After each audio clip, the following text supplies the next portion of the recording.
Welcome back to my channel. ఈరోజు ఏం జరగబోతుందో తెలుసుకుందామా? ఇంకా ఎపిసోడ్లోకి వెళ్ళిపోతే దీప ఇక అక్కడున్న కస్టమర్స్ అందరికీ నమస్కారం. ఇక్కడ జరిగిందంతా మీరందరూ కళ్ళతో చూస్తూనే ఉన్నారు. ఏం జరిగిందో మీ అందరికీ అర్థమైంది. వాడు డబ్బు కోసం ఇదంతా చేశాడు. మీ ఫుడ్ క్వాలిటీ చాలా బాగుందని ఫుడ్ ఇన్స్పెక్టరే చెప్పాడు. అలాగే మేము కూడా టేస్ట్ చేసాం. టేస్ట్లు అప్పటికంటే ఇప్పుడు ఇంకా బాగున్నాయి అని అనగానే అర్థమైంది కదా. ఇక మీరు ఈ రెస్టారెంట్ మీద ఎలాంటి అపోహలు పెట్టుకోవద్దు. బావా, తాత, వెళ్దామా అని చెప్పేసి అనగానే ఇక అందరూ కూడా క్యాబిన్లోకి వస్తారు. ఇక జ్యోత్స్న, బాబోయ్, వాడు ఎక్కడ నా పేరు చెప్తాడని చాలా టెన్షన్ పడ్డాను. దీపం మూలన నేను ఈరోజు సేవ్ అయ్యాను. అదే వాడు నా పేరు బయట పెడితే ఈరోజు నా పని అయిపోయేది అని చెప్పి జ్యోత్స్న అనుకుంటుంది. ఇంతలోకి అప్పుడే శివనారాయణ అందరినీ క్యాబిన్లోకి పిలుస్తాడు. ఇక అలా రావడంతో ఒక్కసారిగా కార్తీక్, తాత, అది నువ్వేం నాకు చెప్పద్దు. ఈరోజు ఇక్కడ జరిగింది చూశాక ఒక క్షణం ఈ శివనారాయణ పరువు పోయింది అనుకున్నాను. మళ్ళీ ఈ శివనారాయణ తలెత్తుకోలేడు అనుకున్నాను. కానీ సూరజ్ వల్ల నేను తలెత్తుకునే పరిస్థితి వచ్చింది. సూరజ్ చాలా తెలివితో చాకచక్యంతో వాడితో నిజం చెప్పించి మన రెస్టారెంట్ పరువుని కాపాడావు. మన రెస్టారెంట్నే కాదు, ఈ జ్యోత్స్న గ్రూప్ ఆఫ్ రెస్టారెంట్స్ పరువు అంతటినీ కూడా కాపాడావు అని వెనకాలే. సార్, మీరు ఫుడ్ క్వాలిటీలో నెంబర్ 1 పొజిషన్లో ఉన్నారు. అలాంటి మీ ఫుడ్ క్వాలిటీ మీద ఒక మనిషి నింద వేశాడు అంటే అది ఖచ్చితంగా ఫేక్ అయ్యే ఉంటుంది. అందుకనే వాణ్ణి చూశాక నాకు తేడాగా అనిపించింది. విషయం తెలుసుకుందామని బయటకు తీసుకెళ్లాను. వాడుతో నిజాన్ని మొత్తాన్ని కక్కించాను. అలాగే ఈ పని వాడు ఎవరు చెప్తే చేశాడో కూడా నాతో చెప్పాడు. ఆ మనిషి పేరు అందరి ముందు బయట పెట్టిస్తానని చూశాను, కానీ అది జరగలేదు. దానికే నేను ఫీల్ అవుతున్నాను అని వెనకాలనే ఒక్కసారిగా జ్యోత్స్న షాక్ అయిపోతుందంటే, ఏంటి, ఈ సూరజ్ గారితో వాడు నిజం చెప్పేశాడా? అంటే వీడికి అది నేనే అనే విషయం తెలిసిపోయిందా? ఇప్పుడు కానీ ఈ సూరజ్ గాడు నిజాన్ని బయట పెడితే నా పరిస్థితి ఏమవుతుంది అని చెప్పేసి జ్యోత్స్న చాలా టెన్షన్ పడుతూ ఉంటుంది. ఇక కార్తీక్ అలాగే దీప కూడా షాక్ అయిపోతారు. ఇక శివనారాయణ, ఏంటి సూరజ్ నువ్వు అంటుంది? అంటే ఇదంతా ఎవరు వాడితో చేయించారో నీకు తెలుసా? తెలుసు సార్. వాడితో ఇదంతా ఎవరు చేయించారో దానికి సంబంధించిన ఇన్ఫర్మేషన్ నా దగ్గర ఉంది. ఏంటి నువ్వు అంటుంది అని వెనకాలే ఇక కార్తీక్, బ్రో అది అని అంటూ ఉంటే ఇక దీప, బావా ఒక్క నిమిషం ఆగు. సూరజ్ గారు, ఈ విషయాన్ని ఇక్కడితో వదిలేయండి. దయచేసి ఇంకా ఈ టాపిక్ని ఇక్కడితో ఆపేయండి అని వెనకాలే జ్యోత్స్న, బాబోయ్, ఈ సూరజ్ గారు ఇప్పుడు నా పేరు బయట పెడితే నీ ఇష్టం వచ్చినట్టు వాగుతున్నావని ఏదో ఒకటి తాత దగ్గర చెప్పి కవర్ చేయాలి అని అనుకుంటుంది. దాంతో సూరజ్, దీపగారు, మీరు ఇలా మీ మంచితనంతో మీ శత్రువుల్ని క్షమించి వదిలేస్తూ ఉంటే రేపన్న రోజు వాళ్ళు ఇంకా మీ పైన గెలవటం కోసం ఏదో ఒకటి చేస్తూనే ఉంటారు. అప్పుడు పోయేది ఈ రెస్టారెంటు నుంచి మీరు సీఈఓ అవడం కాదు, మొత్తం ఈ రెస్టారెంట్స్ అన్నీ కూడా దివాలా తీసే పరిస్థితి వస్తాయి. ఇవన్నీ చూస్తూ ఊరుకోమంటారా? అది కాదు సూరజ్ గారు. అమ్మా దీప, నువ్వు ఒక క్షణం ఉండు. సూరజ్, నువ్వేం చెప్పాలనుకుంటున్నావో చెప్పు. ఆ మనిషి ఎవరో నీకు తెలిస్తే ఇప్పుడే ఆ మనిషి పేరు చెప్పు. ఆ మనిషి ఎవరైనా సరే వాళ్ళని మాత్రం నేను క్షమించను. చెప్పు. ఇది ఒక సంస్థతో పోయేది కాదు, మొత్తం ఇది జ్యోత్స్న గ్రూప్ ఆఫ్ రెస్టారెంట్ మొత్తానికి సంబంధించిన విషయం. ఈ విషయంలో ఎవరు ఎన్ని చేసినా నేనైతే ఒప్పుకోను. ఆ మనిషి ఎవరో నీకు తెలిస్తే వాళ్ళ పేరు చెప్పు అని వెనకాలే. చెప్తాను సార్. ఆ మనిషికి డబ్బులు ఇచ్చి ఇలా రెస్టారెంట్ సీజ్ చేయించడానికి కారణమైంది ఎవరో కాదు, మీ మనవరాలు జ్యోత్స్న అని వెనకాలనే ఒక్కసారిగా జ్యోత్స్న అలాగే శివనారాయణ షాక్ అయిపోతారు. ఇక దీప అలాగే కార్తీక్ కూడా షాక్ అవుతారు. ఇక వెంటనే జ్యోత్స్న, షటప్, నువ్వు నా మీద కోపంతో కావాలని మా తాత ముందు నన్ను ఇలా ఇరికిస్తున్నావా? నాకిప్పుడు బాగా అర్థమైంది. నాతో నీకు శత్రుత ఉంది, అందుకే దీప నిన్ను పియ్యగా పెట్టుకుంది. ఇప్పుడు నువ్వు దీప కలిసి కావాలని దీన్ని నా మీదకి పంపిస్తున్నారా? కావాలని మా తాత ముందు నన్ను ఫోన్ చేస్తున్నారా అని వెనకాలనే ఇక సూరజ్, చూడండి జ్యోత్స్న, నేనేమీ అబద్ధం చెప్పట్లేదు, నేను వాడు చెప్పిందే చెప్తున్నాను అని వెనకాలనే ఇక జ్యోత్స్న, తాత చూసావా, ఈ సూరజ్ దీప కలిసి నన్ను ఈ పోటీ నుంచి తప్పించడం కోసం మన రెస్టారెంట్లో నేనే ఫుడ్ కల్తీ ఎలా చేయమనని చెప్తున్నాడు. నువ్వు నమ్ముతున్నావు తాత? సూరజ్, ఏం మాట్లాడుతున్నావు నువ్వు? తను నా మనవరాలు. ఈ రెస్టారెంట్ అన్నిటికీ తానే ఒక ఏకైక వారసురాలు. అలాంటి జ్యోత్స్న ఇలాంటి పని ఎందుకు చేస్తుంది? కావాలని నువ్వు నా మనవరాల మీద మనసులో కోపం పెట్టుకొని ఇలా మాట్లాడుతున్నావు. దీనికి నా మనవరాలకి ఏ సంబంధం లేదు అని వెనకాలనే ఇక కార్తీక్, తాత సూరజు నిజం మాత్రమే చెప్తాడు, అబద్ధాన్ని చెప్పడు. ఏంట్రా నువ్వు? అంటే ఇప్పుడు నా మనవరాలే నా రెస్టారెంట్ని నాశనం చేస్తుంది, నీ భార్య దీప గెలవకూడదని జోష్న ఇలాంటి చీప్ ట్రిక్స్ ప్లే చేసిందని నువ్వు చెప్తున్నావా? అది కాదు తాత, ఇంకేమీ చెప్పొద్దు. నా మనవరాల గురించి మీరందరూ కలిసి కుట్ర చేస్తూ ఉంటే నేను చూస్తూ ఊరుకుంటానా అని వెనకాలనే జోస్న, అవును తాత, కావాలని దీప సూరజ్ని తీసుకొచ్చి ఇదంతా చేస్తుంది.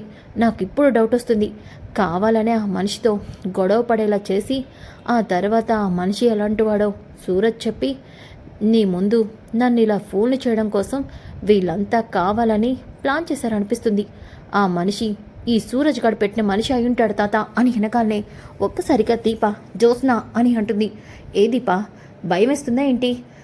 ఈ సూరజ్ అలాంటి వాడే, నాకు బాగా తెలుసు అని వెనకాలనే షటప్ జోస్న గారు, మీకు నోటికొచ్చింది మాట్లాడారు, మీకు నా మాట్లాడిందంతా అయిపోయిందా అని వెనకాలనే శివనారాయణ, సూరజ్ సార్, నిజం లేకుండా ప్రూఫ్ లేకుండా మీ దగ్గర నేను ఏది మాట్లాడను.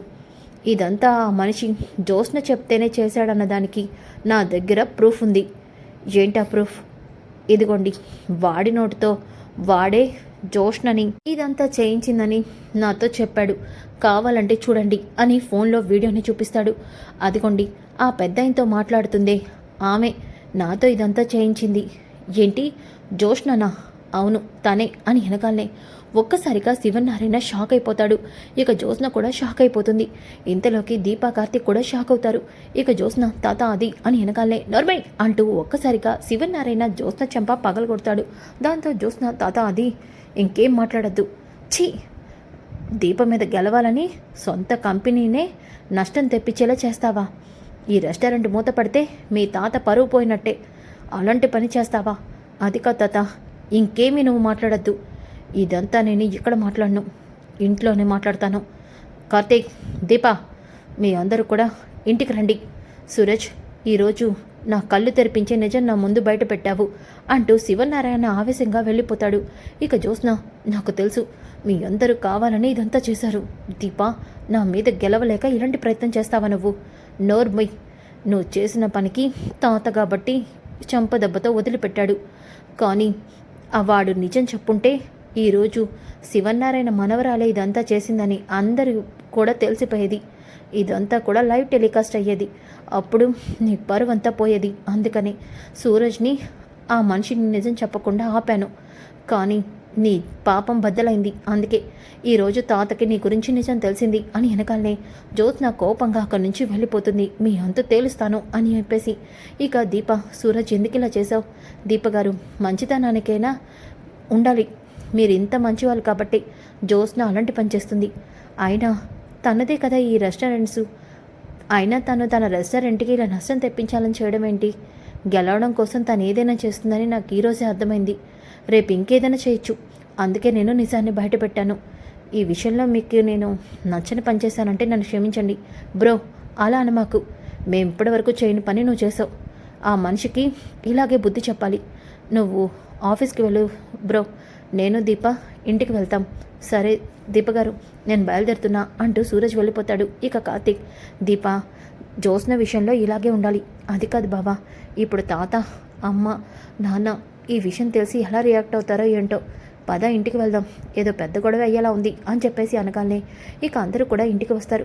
ఇంతలోకి పారిజాతం, వసే జ్యోత్స్న, ఏమైంది? మీ తాత అంత కోపంగా ఉన్నాడు. ఇంటికి వచ్చినప్పటి నుంచి చాలా కోపంతో ఉన్నాడు. ఏదైనా జరిగిందా? పెద్ద గొడవే జరిగింది గ్రాని. ఏం జరిగిందే? ఆ దీప రెస్టారెంట్ని క్లోజ్ చేద్దామని చిన్న డ్రామా ప్లేయింగ్ చేశాను. అయితే వాడు ఆ సూరజ్ గారితో అదంతా నేనే చేయించానని చెప్పాడు. వాడేమో తాత ముందు నా గురించి అన్ని నిజాల్ని బయటపెట్టాడు. ఏంటి నువ్వంటుంది? అంటే ఇప్పుడు మీ తాతకి నిజం తెలిసిపోయింది. ఓసే పాపిష్టిదనా, ఒక మనిషి మీద గెలవాలంటే ఏదో ఒక రకంగా గెలవాలి అనుకోవచ్చు. కానీ నీ రెస్టారెంట్ని నువ్వు నాశనం చేసుకుంటే మీ తాతని మీద నమ్మకం ఎలా ఉంటుంది? గ్రాని, ఇప్పుడు ఈ సమస్య నుంచి నేను ఎలా బయటపడాలో దాని గురించి ఆలోచిస్తున్నాను. ఇంకేమిటి ఆలోచించేది? ఇక నీ సీఈఓ పోస్టు పోయినట్టే. దీపే సీఈఓ, అర్థమైపోయింది నాకు. నీ భవిష్యత్తు నాకు కనిపిస్తుంది.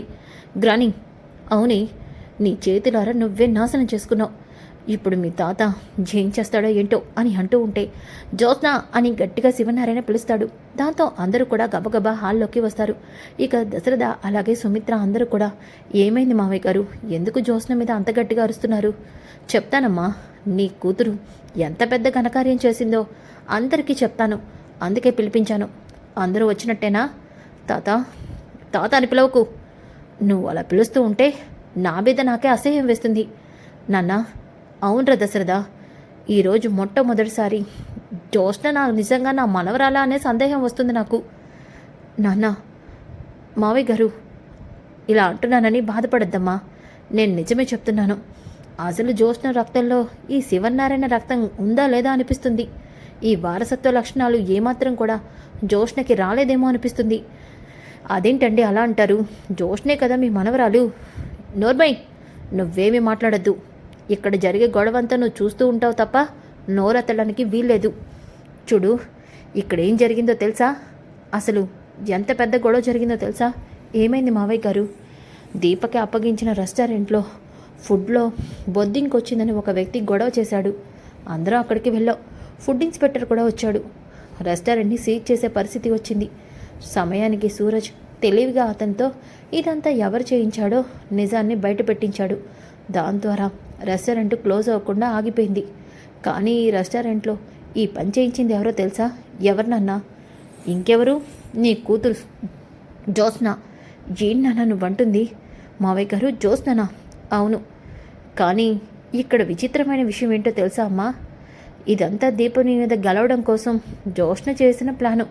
కానీ దీప తన శత్రువు ఇదంతా చేయించిందని తెలిసి కూడా ఎక్కడ తన పేరు అందరి ముందు బయట పెడితే ఈ కుటుంబం పరువు, ఈ శివనారాయణ పరువు పోతుందానని వాడితో నిజం చెప్పకుండా వాణ్ణి పంపించేసింది.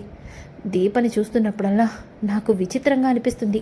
నా లక్షణాలు, నా విషయాలన్నీ కూడా దీపలో కనిపిస్తున్నాయి, కానీ జ్యోత్స్నలో మాత్రం అవి కనిపించట్లేదు. తాత, అది నేను ఏం చెప్తా? నువ్వు దీపం మీద గెలవలేకపోయానో తాత, అందుకే దొంగ దెబ్బ తీశానని చెప్తావా? తాత, ఈ ఒక్కసారికి నన్ను క్షమించు తాత. ఈ ఒక్కసారేంటి? మొన్న మేనేజర్తో నువ్వు దీపతో అబద్ధం చెప్పించి రెస్టారెంట్కి పెద్ద ఆర్డర్ రాకుండా చేసావు. మరి దాని గురించి తాత, అది నువ్వు చెప్పకపోతే జరిగింది నేను తెలుసుకోలేనంత పిచ్చోని అనుకుంటున్నావా నువ్వు? ఆ మేనేజర్ గారిని నిలదీశాను. ఆ రోజు సాయంత్రమే దశరథకి నాకు నిజం తెలిసింది. కానీ ఈ విషయం ఎక్కడ నిన్ను అడిగితే బాధపడతావో, మా ముందు తలదించుకుంటావో, సుమిత్ర కూడా ఈ విషయం తెలిసి బాధపడుతుందని ఇది నీ ఫస్ట్ తప్పుగా భావించి వదిలేశాను. కానీ తప్పుని వదిలేస్తే ఇంతకి తెగిస్తావని అస్సలు ఊహించలేదు. అందుకే నేను ఒక నిర్ణయాన్ని తీసుకున్నాను. ఏంటి తాత అది? చూడు, ఇక నువ్వు సీఈఓగా ఉండడానికి వీల్లేదు. అసలు అర్హత కూడా నీకు లేదు. అందుకే ఏకాభిప్రాయంతో దీపని నేను సీఈఓ చేస్తున్నాను. ఇక ఈ పోటీని క్యాన్సిల్ చేస్తున్నాను అని అనగానే అందరూ కూడా చాలా హ్యాపీగా ఫీల్ అవుతారు. దాంతో పారిజాతం, ఎలా అండి? పోటీ అన్నప్పుడు పోటీ జరగాల్సిందే కదా. నువ్వు నోర్మై. అది కాదు తాత, అంటే దీపని మీరు పోటీలో గెలిపిస్తే ఎలా కుదురుతుంది? బావ చెప్పాడుగా నిన్న, ఎలాంటివి జరిగినా పోటీ అన్నప్పుడు పోటీలో గెలవాల్సిందే అని. ఏ దీప నా మీద ఓడిపోతుందనా? ఇలా బావ దీప కలిసి నీ బ్రెయిన్ వాష్ చేశారా? ఏం మాట్లాడుతున్నావు నువ్వు? తాత, పోటీ అంటే పోటీనే. పోటీలో ఓడిపోయావని తెలిసిపోతుంది కదా. ఎప్పుడైతే శత్రువు మీద మనం ఇలాంటి దొంగ ప్లాన్లు చేస్తామో అంటే అర్థం శత్రువు మీద మనం గెలవలేమన్న అభిప్రాయానికి వచ్చినప్పుడు మాత్రమే. నువ్వు అలాంటి ప్రయత్నం చేస్తున్నావంటే నువ్వు ఖచ్చితంగా దీపం మీద గెలవలేవని అర్థమైపోయింది. అందుకే నేను నా నిర్ణయాన్ని మార్చుకున్నాను. దీపని ఏకాభిప్రాయంతో సీఈఓగా ప్రమోట్ చేస్తున్నాను. రేపు మీటింగ్లో దీప సీఈఓ అవుతుంది. ఇంతకు మించి నేను ఇంక ఏమీ చెప్పను అంటూ శివనారాయణ అక్కడి నుంచి వెళ్ళిపోతాడు. ఇక పారిజాతం, జ్యోత్స్న, నేను చెప్పేది వినవే, నేనెవ్వరి మాట విన్ను. ఈరోజు తాత అందరి ముందు నన్ను ఫోన్లు చేశాడు అంటూ జ్యోత్స్న అక్కడి నుంచి వెళ్ళిపోతుంది. ఇక సుమిత్ర, దీప, నా కూతురు తరపున నేను నీకు క్షమాపణ చెప్తున్నాను. అమ్మా, మీరెందుకు క్షమాపణ చెప్పడం లేదు? అది ఎందుకు ఇలా తయారైందో, అది ఎందుకు ఇలా చేస్తుందో నాకు తెలియడం లేదు. అది ఇలా ఉండదు, కానీ దాని బుద్ధి ఎందుకు ఇలా మందగిస్తుందో తెలియటం లేదు. దీప, నన్ను క్షమించు. ఒరే కార్తీక్, వదిన, నువ్వు కూడా. వదిన, నీ కూతుర్ని తప్పు చేసినప్పుడు దండిస్తే అది ఇలా తయారవదు. దానికి గారాబం ఎక్కువైంది కాబట్టి అది ఇలా మందగిచ్చి తిరుగుతుంది అని వెనకాలనే ఇక కార్తీక్ అమ్మా ఉండనివ్రా, కనీసం ఒక్కసారైనా దాని గురించి నిజం చెప్తేనే వాళ్ళకి అర్థమవుతుంది. వదిన, నీ కూతురు ఇక్కడ ఉన్నది తక్కువ. ఎన్నిసార్లు మా ఇంటి మీద పడి ఎన్నిసార్లు నాతో ఎంత ఘోరంగా మాట్లాడిందో, నన్నెంత అవమానించిందో, నా కూతురు నా కోడల్ని నా కొడుకుని ఎన్ని రకాలతో మాటలతో బాధ పెట్టిందో నాకు బాగా తెలుసు. ప్రతిసారి నా మేనకోడలే కదా అని వదిలేశాను. కానీ ఈరోజు మా నాన్న పరువుని తీయాలని చూసింది. ఈ విషయంలో మాత్రం నేను దాన్ని క్షమించను వదిన అని అంటుంది. దాంతో సుమిత్ర బాధపడుతూ అక్కడి నుంచి వెళ్ళిపోతుంది. ఇక దశరథ, అమ్మ దీప, జరిగినవన్నీ మర్చిపో. నాకు తెలుసు సీఈఓ అయ్యే లక్షణాలు నీలో ఉన్నాయని. కంగ్రాట్స్ అమ్మా అని వెనకాలనే దీప చాలా సంతోషపడుతుంది. ఇక దశరథ వెళ్ళిపోగానే కాంచన, ఏంట్రా మా వదిన కూతురు తప్పు చేసిందని చాలా బాధపడింది. కానీ మా అన్నయ్య మాత్రం కూతురు తప్పు చేసిందనే బాధ కొంచెం కూడా కనబడలేదు. ఇంకా జోష్న గురించి తనకేదో నిజం తెలిసినట్టుగానే మా అన్నయ్య మాట్లాడాడు. ఇక దీప సీఈఓ అవుతుందని తన కూతురు సీఈఓ అయినట్టు సంతోషపడుతున్నాడు. మా అన్నయ్యలో చాలా మార్పు వచ్చింది. అమ్మా, మావయ్య గురించి నీకు తెలిసిందే కదా, తప్పుని తప్పు అంటాడు. అది ఎవరు చేసినా దాన్ని మాత్రం వ్యతిరేకిస్తాడు. అవునరా, మా అన్నయ్య నిజంగానే దశరథ అయిన పేరుకి రాముడు లాంటివాడు అని వెనకాలనే ఇక దీప అలాగే కార్తీక్ రూమ్లోకి అయితే వచ్చేస్తారు. ఇక కార్తీక్ అయితే, దీప చెప్పాను కదా ఆ సూరజ్ జ్యోత్స్నకి కరెక్ట్ అని. అది కాదు బావా, నిజం తెలిసాక అమ్మ తాత చాలా బాధపడుతున్నారు. దీప, కొన్నిసార్లు కొంతమందికి నిజం తెలియాలి. దీపం నీ మీద ఏదైనా చేసిందంటే పర్వాలేదు, కానీ అది రెస్టారెంటు అంటే ఒక పెద్ద సంస్థలో అదొక భాగం. ఆ భాగానికి ఏమైనా మొత్తానికి ఇబ్బంది అవుతుంది. అప్పుడు అందులో పనిచేసే ప్రతి ఒక్కరూ రోడ్డు పాలవుతారు. అప్పుడు వాళ్ళ జీవితాలు ఏమవుతాయి ఆలోచించు. సూరజ్ అదే ఆలోచించి చేశాడు. కొన్నిసార్లు మనం సూరజ్ లాగే ఆలోచించాలి. అవును బావా, నువ్వు చెప్పింది. కానీ నువ్వు రేపు సీఈఓ అంటే ఖచ్చితంగా జోష్న ఆపడానికి ఏదో ఒక ప్రయత్నం చేస్తుంది. ముందు మనం జోష్న ఏం చేస్తుందో ఆలోచించాలి. ముందు నువ్వు రెస్ట్ తీసుకోపదా అని అంటాడు. ఇక పారిజాతం జ్యోత్స్న చంప పక్కలు కొడుతుంది. గ్రాని, నోరు ముయ్యవే, నేను చెప్తూనే ఉన్నాను. నాకు తెలియకుండా ఏమీ చెయ్యకే, ఏదైనా చేస్తే నాకు చెప్పి చెయ్యు అని. చూసావుగా ఈరోజు ఏం జరిగిందో. రేపు ఆ దీపే అసలైన వారసురాలని కూడా నీ నోటితో నువ్వే మీ తాత ముందు చెప్తావు. అప్పుడు మీ తాత నిన్ను నన్ను తట్టా బుట్టతో మెడపట్టి బయటికి గెంటేస్తాడు. గ్రాని, అవునే, లేకపోతే నీకంటిని నువ్వే పొడుచుకున్నట్టు ఎందుకు ఇలాంటివన్నీ. గ్రాని, నోరు ముయ్యవే, ఇంకా ఏం మిగిలిందని గ్రాని అంటున్నావు. అంతా అయిపోయింది. ఇక ఆ దీపే సీఈఓ. రేపో మాపో నువ్వే అసలైన వారసురాలు కాదని కూడా తెలుస్తుంది. అప్పుడు చిల్లి గవ్వ కూడా నీకు మిగలదు. నా మాట విని నువ్వు పెళ్లి చేసుకోవే, కనీసం ఈ ఆస్తేనా నీకు దక్కుతుంది. చేసుకుంటాను గ్రాని. బావ నెల రోజుల్లో నా పెళ్లి చేస్తానన్నాడు కదా. బావతోనే నా మెళ్ళలో 3 ముళ్ళు వేయించుకుంటాను. ఈ ఆస్తి మొత్తాన్ని నేనే దక్కించుకుంటాను. దీపని ఇంటి నుంచి శాశ్వతంగా బయటికి పంపించేస్తాను. అది నువ్వు కల్లో కూడా చేయలేవులేవే. గ్రాని, ఏంటే కార్తీక్ గారిని పెళ్లి చేసుకుంటానన్నావు, జరిగిందా? లేదు. ఈ కుటుంబాన్ని 2 ముక్కలు చేస్తావన్నావు, జరిగిందా? లేదు. దీపని కుటుంబానికి దూరం చేస్తానన్నావు, కానీ దీపని నువ్వే ఇంట్లో ఉండేలా చేశావు. దీపని పని మనిషిని చేస్తానన్నావు. దీప ఇప్పుడు సీఈఓ అయింది. మరి రేపు నువ్వు చేసేది ఎలా జరుగుతుందనుకుంటున్నావే? ఏది జరగదు. ఆ దీపే ఈ ఇంటి వారసురాలు అవుతుంది. 100% అదే జరుగుతుంది అని వెనకాలనే కార్తీక్ దీప అక్కడికి వస్తారు. సూపర్ పారు, చాలా కరెక్ట్గా చెప్పావు అని వెనకాలనే వీడి నా మాటలు వినేశాడా ఏంటి అని పాశ్చాత్యం టెన్షన్ పడుతూ ఉంటే ఇక జ్యోత్స్న, దేని గురించి బాబా? అదే దీప సీఈఓ అవుతుందని పారు చెప్తుంది కదా, అదే జరుగుతుంది అంటున్నాను. అంటే వీడేం వినలేదన్నమాట అని అనుకుంటూ ఉంటే ఇక దీప, చూడు జ్యోత్స్న, ఇప్పటికైనా నీ తప్పుల్ని తెలుసుకొని మారు. తాత అమ్మ బాధపడుతున్నారు. నువ్వు నాకు మంచి చెప్పడానికి వచ్చావా? అసలు ఇదంతా నీ వల్లే. నేను ఇలా తయారవడానికి కారణం నువ్వు బావే. జ్యోత్స్న, నీతో మేమే ఇదంతా చేయమని చెప్పామా ఏంటి?